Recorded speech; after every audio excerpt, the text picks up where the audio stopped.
and salutations. This is the voice of Loquacious of Herd, bringing you Afterthoughts on My Little Pony, Friendship is Magic, Season 7, Episode 7, titled Parental Glideance. I heartily suggest you find and watch the episode itself, sans commentary, before proceeding with either this Afterthoughts review or viewing my full reaction, which is hosted at the link in the description. Please support the official release. Be warned, this Afterthoughts review will contain spoilers for the episode itself. With that out of the way, on to the review. Following up on last week's Sisterhood episode, this week we get Rainbow Dash and Scootaloo, who, while not sisters by blood relation, might as well be. We also finally get a look at Rainbow Dash's parents. The setup is simple. Scootaloo is doing a school report on an inspirational figure in her life, and no one inspires her more than Rainbow Dash. So, she's off to Cloudsdale to do some research into Rainbow Dash's childhood. After all, Scootaloo already knows everything there is to know about Rainbow Dash's time in Ponyville. Scoots is like stalkerishly well-informed. She knows everything. Everything. And I don't even want to know how she got all those pictures in her scrapbook. So, Scootaloo catapults herself into an exceptionally squee-worthy situation, arriving, by chance, in the front lawn of Bo Hothoof and Windy Whistles, Rainbow Dash's parents.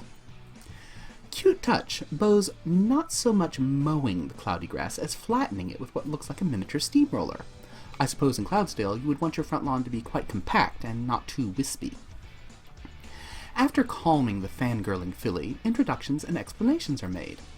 Turns out that Bo and Windy are at least as huge fans of their daughter Dashie as Scootaloo is. The three of them hit it off immediately, and were treated to an adorable set of scenes where Bo and Windy show off the family house, Rainbow Dash's childhood room, and the Rainbow Dash trophy room that the parents have created.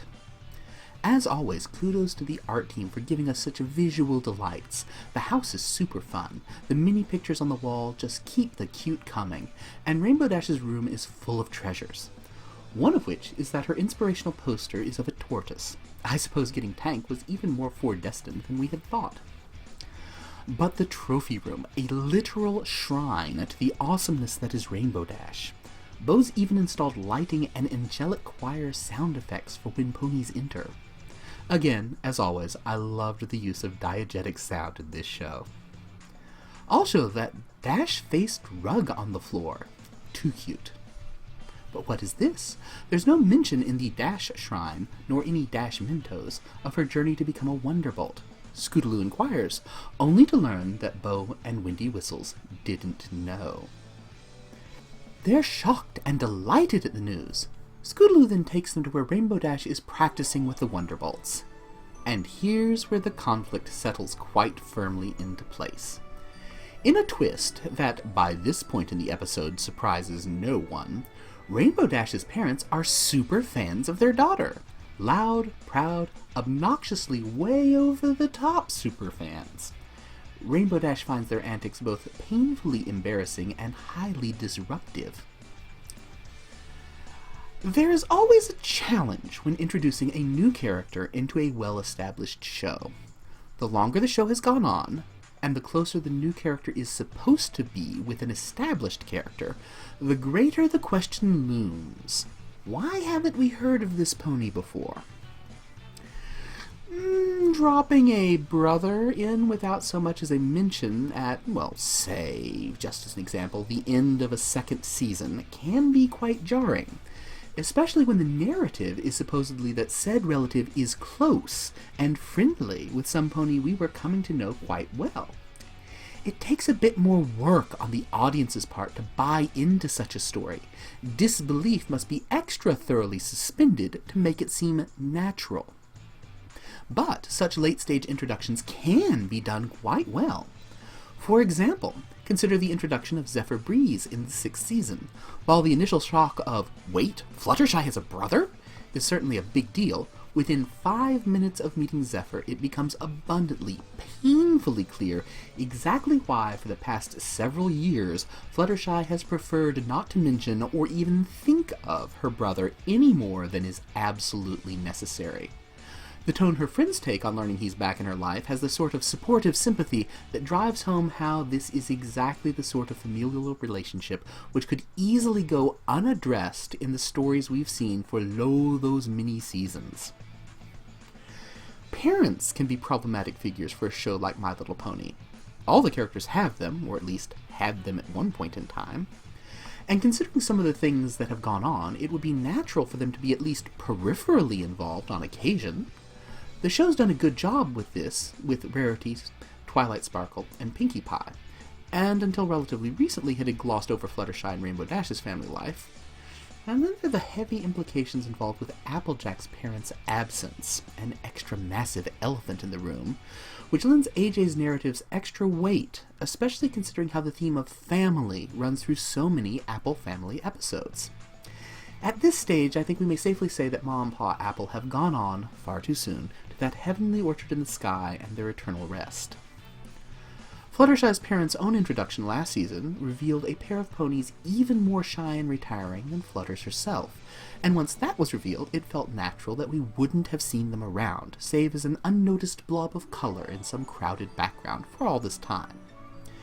But here, we have parents that are super into their daughter, massive fans, which begs the question, if they and Rainbow Dash are so close, why haven't we seen or heard from them before?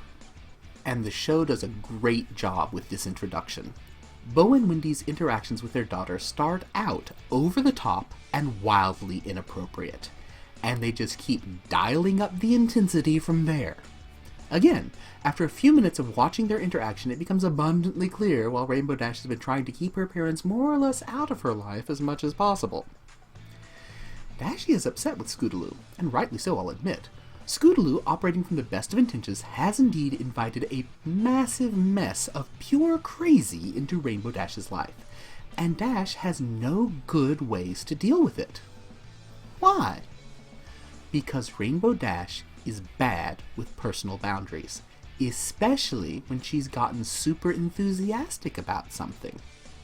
We've seen it before. A pony with a good grasp of personal boundaries doesn't spend seasons stalking their idols and actively plotting how best to crash their performances in such a way so as to get noticed. A pony with a good grasp of personal boundaries doesn't propose, advocate, and then seriously pursue a plan by which they and their friends crash a reclusive author's home so as to hurry along the next book in the series. And it's clear that Rainbow Dash's lack of skill with personal boundaries when it comes to her fangirling is something that she inherited from her parents. In the face of her parents' own superfan enthusiasm for Dash herself, well, she doesn't like it, and she has no idea how to deal with it in a constructive manner. As a side note, I loved how the Wonderbolts took it all in stride. They've all dealt with wildly over-the-top, super enthusiastic mega fans before.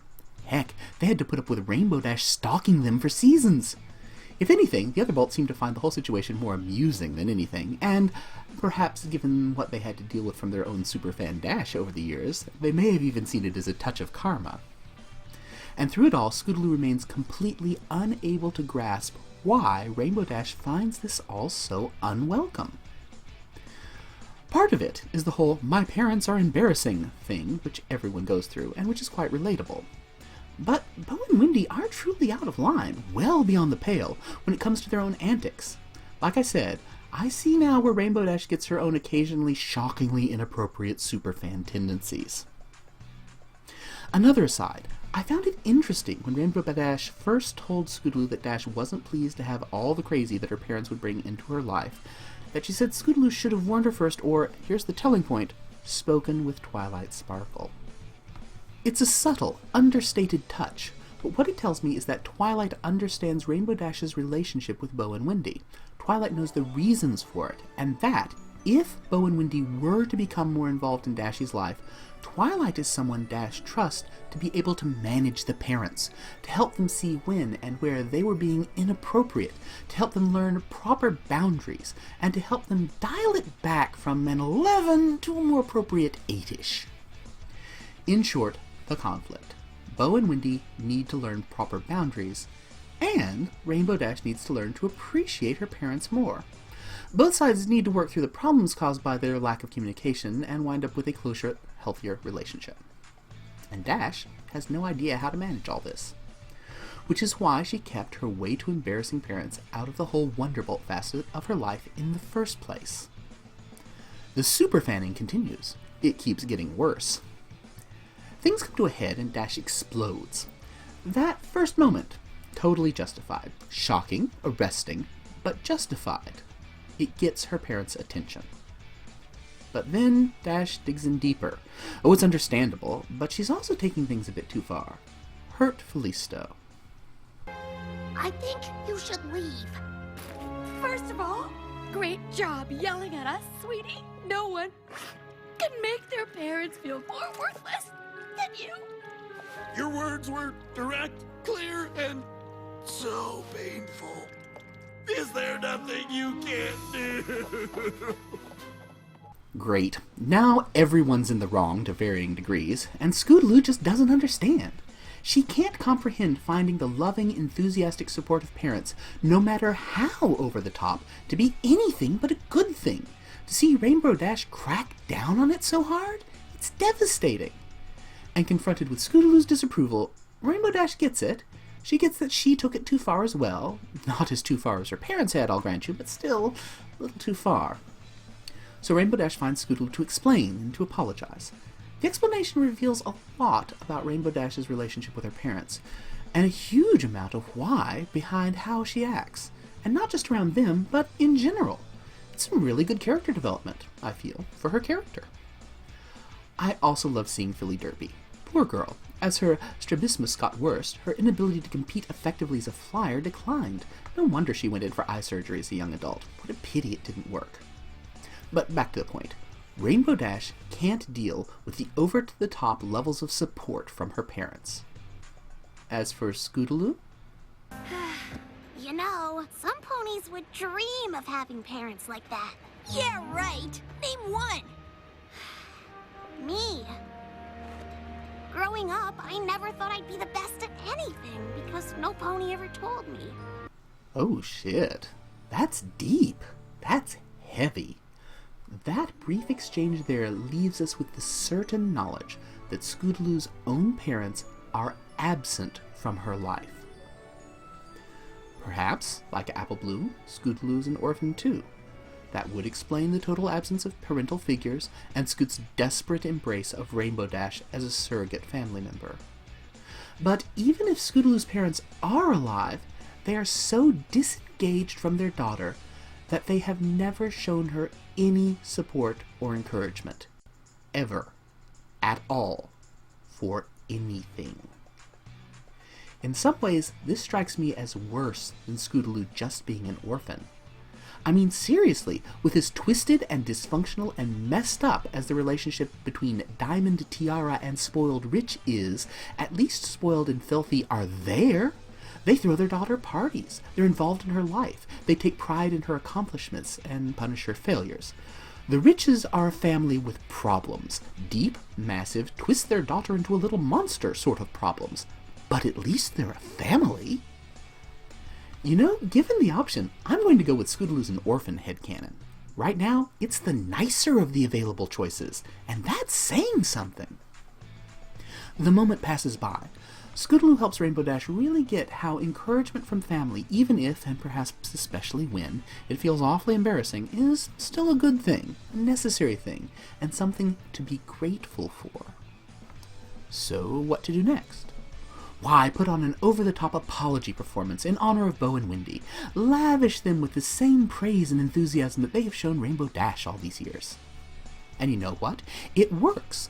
Not only does it reconcile Rainbow Dash with her parents, but it looks like Bo and Wendy actually, finally, get that over-the-top super fanning can be, well, a little much. A touch embarrassing. Assuming, of course, that the pony you're lavishing such attentions on does not want and need that attention. Boundaries are set, or so I hope, lessons learned, more or less, and Scootaloo has a school report to give.